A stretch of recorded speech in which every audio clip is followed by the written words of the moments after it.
Hey guys, so I was thinking about how most men and dads are distracted and really what it kind of takes to overcome that. And it's something that I really felt in my own life that I was always distracted and can still be because I'm trying to avoid doing the real work necessary, the hard work, the uncomfortable work, the sort of unknown really as well. And there's many reasons for that, which in the previous video I actually went through. But this video really is all about how we can stop being distracted and show up better. Because, a lot of men, especially the ones I speak to anyway, want to reach their full potential, want to be the best man that they can be, mostly for their families, their kids, the people that they love. They want to progress professionally as well, because again, the reasons for that is to provide more for their families, to have a kind of this just be a little bit more calmer and centered, and become this great role model to their kids, to their families, to the people around them. But instead, they really struggle to change. They go through years and years and years of the same results in their life. Now, we might excel in some areas, it doesn't mean just because we're chatting around this, it doesn't mean this happens in all areas of life, but often we're drifting. And this is something that I definitely felt in my own life, that I was just kind of drifting through life, allowing life to happen to me instead of me taking life by the reins and going after it. And it was really one thing that changed that for me. So instead of doing the real work, as I was saying, we're drifting, we're distracting, we're indulging in bad habits. And the problem with this is it does create this feeling of lost in life, of ultimately losing our own self-respect. And through losing our own self-respect, we start to feel like we're not disciplined. We maybe often say to ourselves, I'm just not disciplined, right? And, I was in the health and fitness industry for 9.5 years, still am, and it's something that a lot of people say to me around food. I'm just not disciplined enough. Or I'm going to the gym, I'm just not disciplined enough. And that's simply not true. It's because we've chipped away so much of that self-respect by indulging in our bad habits and being distracted all the time that we ultimately feel that way. And of course, this relates then to our self-esteem, because it chips away, because we're always sort of failing and we're not understanding, the reasons for that. And instead we're just accepting it. Oh, it's another failed attempt. We'll try again next week. We'll try again tomorrow. We'll try again next year. And ultimately, if we eliminate distractions and end bad habits, it's going to free up a ton of mental and physical space. Look, doing bad habits takes up a ton of space in your week. Whether that's scrolling through social media for 6 hours a day, that's 6 hours back. And if you actually took the time to get uncomfortable and look at your screen time, you'll probably find that it is quite high. Even if it's only a few hours, it's still 3 hours out of the day.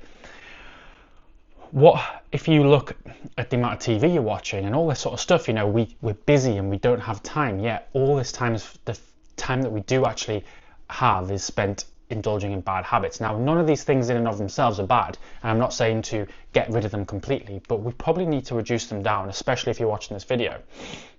But by doing this, it's going to free up this mental and physical space so that we are more present with our families, so that we are more focused at work, at home, and in different domains in our lives, and so that we are energized. We feel good every single day. We're waking up, jumping out of bed. We're then doing our routines in a disciplined manner, because obviously we've got more confidence and self-respect from eliminating these bad habits. We're then going into work, we're focusing in and getting the work that's done necessary. And it's the same when we come back from home. No matter how stressful a day's been, we have the mental capacity to be there for our kids, to play with them, to listen to them, to understand them, have empathy for them, compassion, which ultimately are unavailable when we're indulging in bad habits and distractions. So therefore, we have better relationships with our partners, with our kids, with our work colleagues. We have better health because we're more disciplined, so we're more likely to be going to the gym or doing some form of exercise. We're more likely to be eating well because we're more disciplined. We effectively then have this life that's more aligned to the man that we want to be. And that in and of itself is awesome, right? So how do we get there? How do we bridge the gap from where we are now to where we want to be? Well, we can eliminate distractions and end bad habits in many different ways. We can get rid of them. We can just quit them. We can put boundaries in place, like on your phone, like focus times or app blockers or that sort of thing. We can put our phones in a different room even. We can try to set other boundaries, like, I'm going to stop eating junk food, or, that's again a mixture of the two. There's tons of ways that we can actually just eliminate these, and them, they're great, right? They work, but not in and of themselves, not alone. It requires this one thing, and that's a vision for the future, right? Because without this vision for the future, we're always going to be comparing ourselves to nothing or someone else, right? Rather than comparing ourselves to the man that we actually want to be, we're going to be looking at other people on social media or looking at our mates or work colleagues or whoever it is and comparing ourselves with them instead of the man that we actually want to be, because we've never set that out for ourselves. We've never set out the man that we actually want to become. And so we haven't created this new identity. And so because we're always then also, while we're comparing to other people, we're then identifying ourselves with our past beliefs, or the beliefs that we have now around our past selves. I've never been able to do this before. I'm not disciplined, I'm not good enough. We're gonna then ultimately stay in that past, or really it's the current present situation.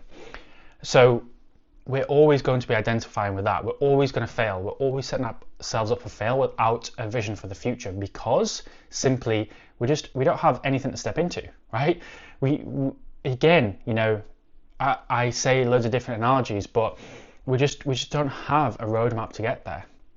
And so we want to create this identity that we want to be, that's confident, that has self-respect, that doesn't fall back into these old patterns, that is disciplined, that is, a great husband, a great dad. And it's not to say that you're not now, but ultimately these distractions are killing your relationships, your health, your wealth, and your energy, because we're ultimately putting a ton of those things in, and a ton of our mental focus and energy, is going to just being distracted.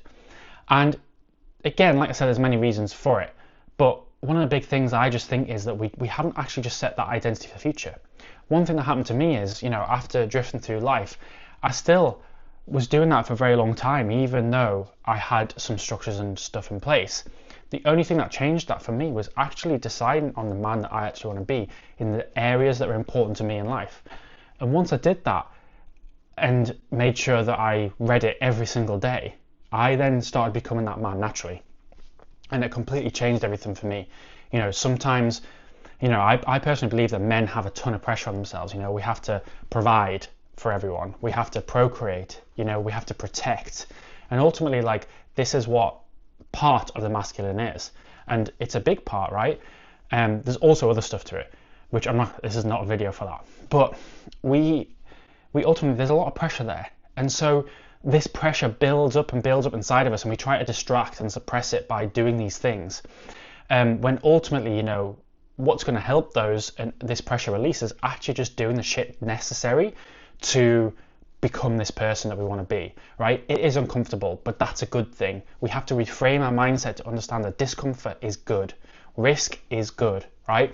And we have to make sure that we're looking at these things as good things and not things to be avoided. We evolved to avoid, the discomfort, the fear of the unknown. Of course we did, but ultimately, it's only those things that are going to help us grow and advance in life. If we're comfortable, if we're drifting, we're going to feel lost. We're going to have no meaning in life, and ultimately, whether it's now or further down the line, we're going to end up in a place that we never dreamed or wanted, because we've just fallen into life. We've allowed life to happen to us. We might end up in relationship breakdowns, whether that's with our partner or our kids. We might end up in some serious health conditions. And, those things might happen anyway. But one of my things is, at least I've given it the best that I could, and I know I have, right? Instead of thinking, oh, I could definitely do better. And that's the key, right? These things might happen, but ultimately I want to be able to say that I did my best. Could I have done better? I'm sure I could, because that's just normal and that's life, right? We're not going to be perfect. We're not doing this to be perfect. We're doing this to make progress, and that's the most important thing. So remember, it's important to just go and get stuff done by creating a vision for the future, okay? Stop identifying with your past self and ultimately create structures and routines in place that's going to help you start to live out that identity now and into that future you. And if it's something that you really want help with, then you can reach out, and I've got some resources for you that you can either have for free or there's some low cost ones, but just reach out and I will help you out. But ultimately, hopefully that's helped you understand why most men are distracted and how to truly show up.